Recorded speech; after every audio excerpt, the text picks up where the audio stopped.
Tight ends. A minus, which is crazy to me because I still think George Kittle is an A player, if not an A plus player.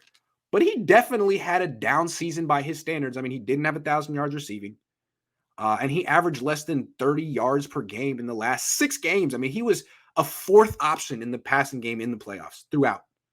He had a good game in Green Bay, but he also had a big drop in Green Bay.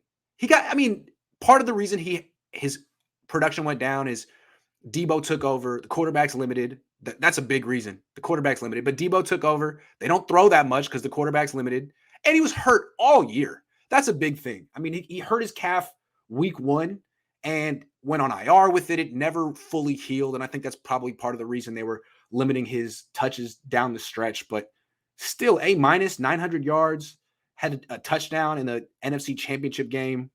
He's still an excellent player when healthy. It's just that that's been less and less frequent. I mean, he hasn't really been healthy since he's signed this extension 2 years ago. I do think he's worth the money if you give him the ball and he's healthy.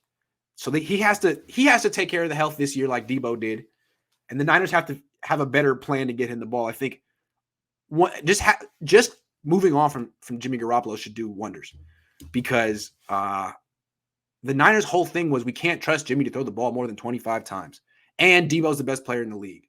So there's just limited opportunities for George Kittle, who was hurt. Also, I thought Charlie Warner really improved as a blocker this year. I thought he really improved as a blocker this year. And when he got the ball, I thought he was a pretty good tight end who was tough to bring down the open field. And then Dwelly, I think, has been a good receiver ever since he's been here. They just never call his number. And when they do, he catches the ball. So they got rid of their tight end coach. I still don't understand why. I don't think they wanted to get rid of him. Maybe they did. It's very strange. But I thought the tight end group was really good, and it wasn't just Kittle. I thought Warner earned his role as the number 2 blocking tight end. I thought he was a good blocking tight end, and I think Dwelly is the best number 3 tight end in the league that no one uses. So A minus for the tight ends. Alfredo Gutierrez needs to be on the field. He is a big guy and a beast, but not sure if he's still with the team. He is. He's a long-term developmental project. So give him. They're definitely not giving up on him.